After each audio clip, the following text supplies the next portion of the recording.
All right, so welcome back, everyone. So what we're going to cover here now is the road to 9/11, the second part, Afghanistan, of course. And we're first part I was giving you the background of the history of Afghanistan during the British time, and then when the Soviets moved in, and then we left off when the Soviets left. And I talked about how it created a power vacuum in the region. And so what we need to talk about now is what happens after the Russians leave in 1989. And what you end up with is a several series of factions that want to control Afghanistan. Now, you don't need to know all this on this chart, all of them for my courses. Instead, what I really want you to know is the first one, the Taliban, right? And the Taliban, as you can see there, was led by Mullah Muhammad Omar. And so there were all these factions. They're all trying to control different areas of Afghanistan. And the Taliban, just so you're clear the difference between what is Taliban and what is Al-Qaeda. So the Taliban, that is the governing body that had, or the political body that had the most governing influence in Afghanistan, especially and you can see in the areas that they supported a lot of the southeast part of Afghanistan. And so as the Taliban emerged as the strongest entity in the region, Al-Qaeda basically found a safe haven there. Al-Qaeda was a separate organization that found safe haven with the Taliban in Afghanistan. So that's kind of the relationship between the two. So therefore, in the 1990s, this is the group that ended up becoming the dominant power in Afghanistan. All right, so I hope that part is clear. So then you get the story of bin Laden and Al-Qaeda. So again, this is just a brief overview, folks. I'm not going to go into every detail here. For my students, it's just something I just want you to know the basics of. But there's a couple really good sources. Holy War Inc. by a man named Peter Bergen, Looming Tower, a man named Wright. These are good books that I've read that really give a lot of details and explanations about the bin Laden family and the rise of Al-Qaeda and the finances and the backgrounds. And if you really want to get into the weeds of all this, those are a couple good sources, I think. So obviously a few things that I do want you to know, obviously. Bin Laden was born in Saudi Arabia. He is not from Afghanistan. That's something that a lot of people commonly make the mistake. So he was actually from Afghanistan. And he comes from a very wealthy family. The family was involved in a lot of things and construction work and in a lot of elements. And I do mention that he comes from a wealthy family because one of the myths that you oftentimes get, and especially after 9/11, you hear this, and you get this a lot of times as well. People do bad things because they're desperate or they're poor. And I always say this is such a myth of history. Rich people commit crimes, all the time. Poor people commit crimes. It's not about rich or poor. It's about values. In the case of the bin Ladens and Osama bin Laden, of course, he comes from a very wealthy family. He recruited a lot of his supporters who are going to be part of Al-Qaeda from Pakistan, which of course is neighboring to Afghanistan. And so that's where he actually recruited a lot of the people who were part of the Al-Qaeda network.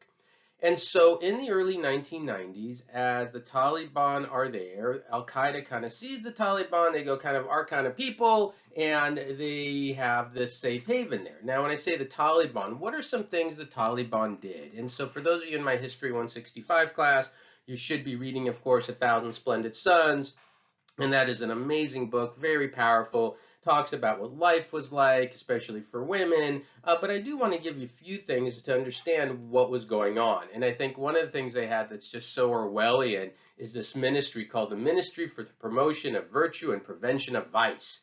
Well, what did they do? They enforced incredibly strict rules on the people in Afghanistan. So, for example, a few examples you can know, women, for example, weren't allowed to be educated, but they're also not allowed to see male doctors. So where does that leave you if you're a woman and you need medical treatment? That's not a good condition. The Taliban were incredibly strict on people's ability to get any sort of people's ability to practice any sort of other religions. So obviously you couldn't practice any other religions during the time the Taliban were in control. In fact, one thing I still remember before 9/11 ever happened, I was sharing a news article with my students of how the Taliban were destroying Buddhist temples. And I'm like, well, that's not a good sign. And so we know that about the Taliban as well. They have very strict restrictions on homosexuals. Of course, any homosexuality would give you the death penalty. Adultery would give you the death penalty. Brutalized, tortured. So these are things that the Al-Qaeda, the Taliban enforced. Men, of course, had to have long beards. Anything that was Western was seen as dark and negative and not allowed. And again, if you read that book, A Thousand Splendid Suns, it gives you a really good idea about this. So, meanwhile, Bin Laden, who of course is part of Al-Qaeda, he gets the safe haven in Afghanistan under this Taliban rule and Taliban regime. One other quick note about Bin Laden, just to give you an idea of how wealthy they were. They were known for being able just to go on private jets from Mecca to Medina and go there on the same day. So they weren't for lacking. So as Bin Laden emerged as this key figure in Al-Qaeda, he begins to help orchestrate attacks against, well, the West, and especially the United States. And there are several attacks. A lot of people think, oh, 9/11, 2001, and for many people, especially for younger people, that's maybe the first time they've ever heard of Al-Qaeda or the Taliban. I remember living through this, and when this all happened, most of my students never heard of Al-Qaeda or the Taliban, despite the fact they were doing things of these attacks way before 9/11. So I want to go through a few examples of the things that were building up, because when you talk about when 9/11 happened, this didn't just happen all of a sudden. They didn't just wake up one day and say, hey, we're going to attack the World Trade Center. These were things that were plotted and planned for quite a while. So let's go through a couple of examples here. So there was actually the first World Trade Center attack in 1993. Some people are familiar with this, some people are not. This was orchestrated by a man named Sheikh Omar Abdelrahman. He's sometimes known as the Blind Sheikh. And what they did is they actually tried to put like trucks or vans under the foundation in the parking structure, blow those up. They did blow up. There were casualties, but of course the building stood. So this is something we see happening in 1993, and we didn't really do much about that, frankly, in terms of the United States. It wasn't like, oh, we're going to invade Afghanistan, or we're going to take out Al-Qaeda, or take out the Taliban. Obviously, they were on the radar, and there were people trying to keep an eye on them, but clearly, as we're going to see, not enough, right? Not shortly after that, a few years after that, there's a much bigger attack. In 1998, there was the embassy bombing in Kenya. So for those of you not familiar with this, this was the U.S. Embassy. Now, U.S. embassies are sovereign territory, right? They're part of U.S. existence. And so in 1998, there was an attack, and there were 200 people killed. I'll show you another image of this in a second.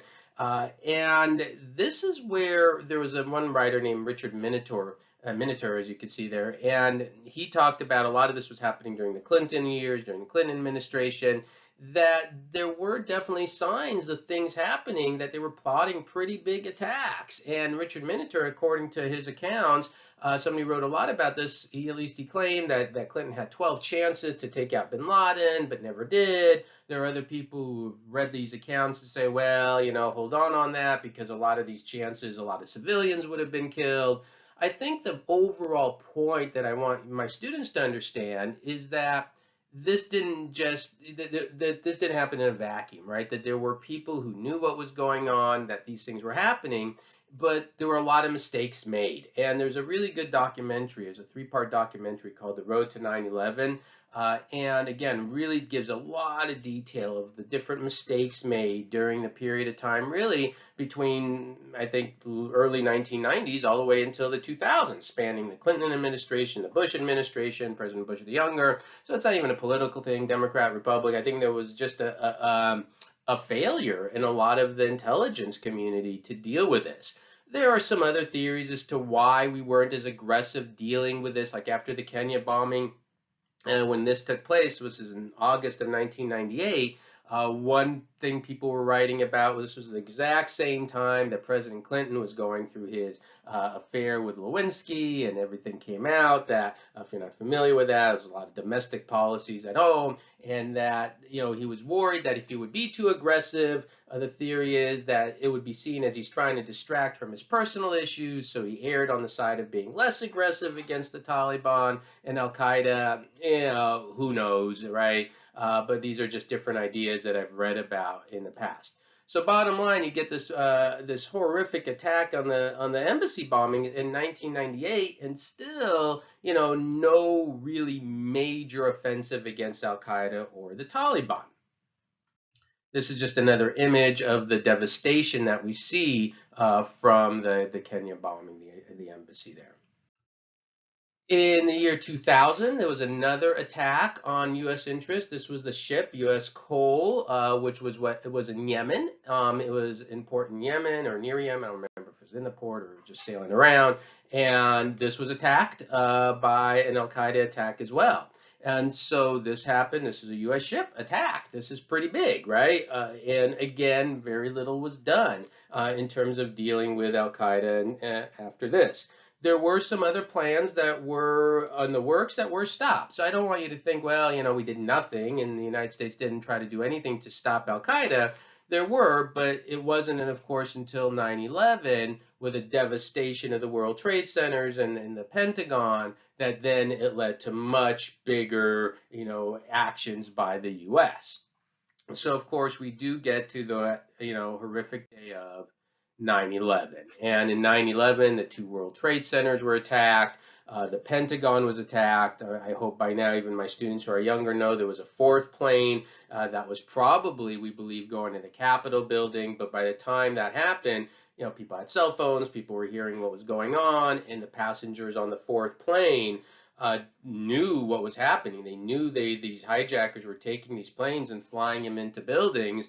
And, and one of the most courageous things we know happened during this war, or the aftermath of 9/11 or during, is the passenger said, we have to take down this plane. And they sacrificed their lives to save more people in Washington, D.C., probably the Capitol and so forth. So, very, very emotional stories for people who know that. And again, what I really encourage you guys to do is find documentaries on this.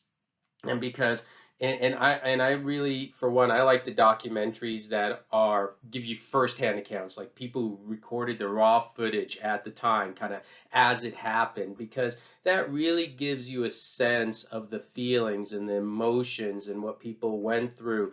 And one thing I always talk about with my students, I'll never forget 9/11. For my generation, anybody who went through it is like that event. You remember exactly where you were, exactly what you were doing. You remember the blank faces walking around. But I also remember something else that I always share with my students as well, and that's 9/12, the next day. And how, everywhere you went, you saw people raise their flags, and, it didn't matter what background you were, what race, what color, what political party you were part of. Everyone was just so united and wanting to help, and, people were in lines for donating blood and anything anyone can do. And so, it's a shame that it takes such horrible things to bring us together because, as the time I'm recording this, we're such a polarized nation. And that's always sad to be such a polarized nation. That's never any good. And so I think that was one thing that I also remember as well. So you get the devastation. I'm not going to show you a lot of images and pictures on this. There's all these very difficult images of people jumping out of buildings and things happening, trying to escape. But it was very, very harsh day. There are people, of course, who we have a lot of these images up and you can look at them. But I mean, I just rather just give you the basic history for this. I'll show you one image over here. This is a very iconic image of this poor lady and just, covered with ash and, this young police officer trying to console her. And it's just, you see it everywhere. So at least one image I wanted to show you. And then the question is, what's the aftermath of all this? And we know what the aftermath was. That's very important. What's the impact of 9/11? And so, what I want to talk about here, and I'm going to show you a slide. The next slide I'm going to show you here in a second is from when I recorded the same lecture a couple of years ago. And I talk about, you'll see in the next slide here, I talk about, how this leads to the war in Iraq and the rise of ISIS. But I want you to pay close attention to what I say towards the end. So it's going to look a little funny because the next slide is going to be me, talking a little bit earlier, so it's going to look different clothes and different, all that. And the reason I'm doing that is because in that next slide, one of the things you'll see me talk about, which I do want you to know, the rise of ISIS and ISIL, or as it's sometimes called, is what would happen if we leave? Why? So you're going to watch that next slide, and then we know what happens when we leave, because the time I'm recording this now, let me show. Yes, and I'll talk about the rise of ISIS in a second. Yes, there are still crazy people out there that say 9/11 was some sort of inside job and all of that, and that's just is about as, idiotic as saying the moon landing didn't happen or the Holocaust didn't take place. Were there mistakes made? Should we have known about this plot before? Could it have been prevented? Sure, sure, sure. But the idea that it was some sort of internal plot to get the U.S. into some war, that's just a special kind of stupid.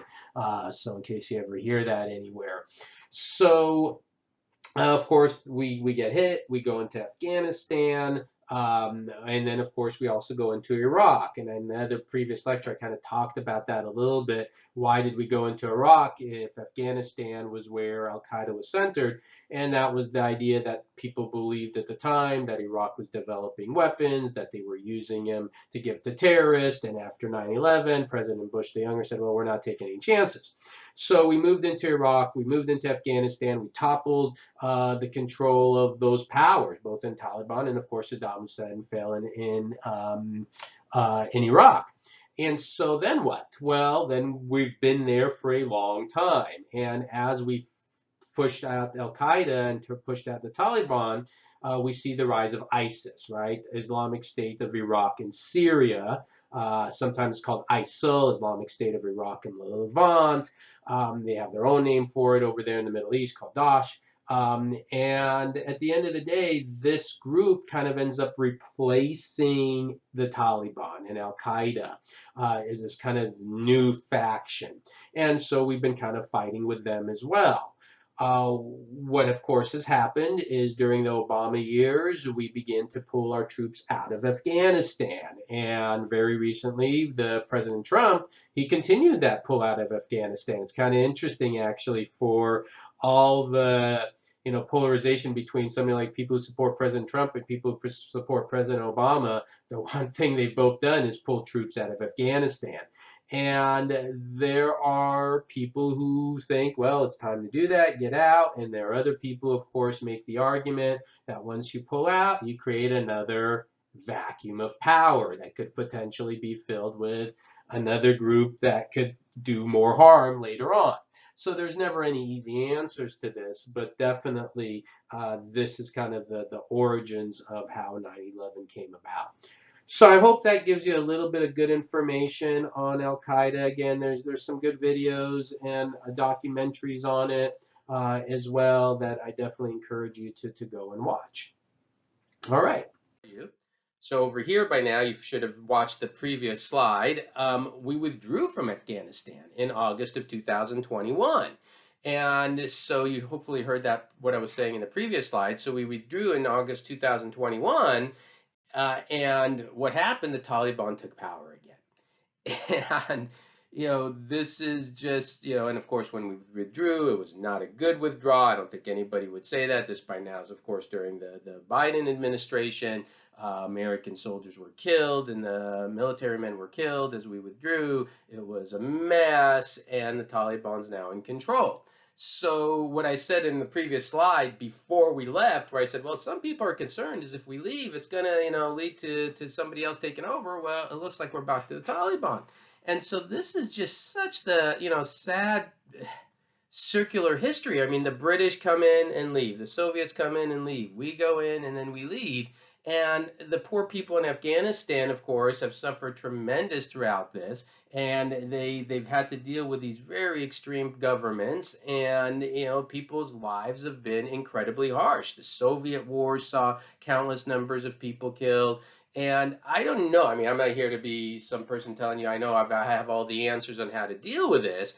But I have said, even from the very beginning, I remember when this all happened, if you're going to go into a nation like this and you know the history and you know what the British and the Soviets did, it's almost like you have to be committed to stay there almost, I hate saying this, but generations. Because if you don't, it's very hard to maintain it. And then the question is, well, what do you do? Do you not do anything? And if you don't do anything, then do you allow these regimes to rise and then you have more attacks like 9/11?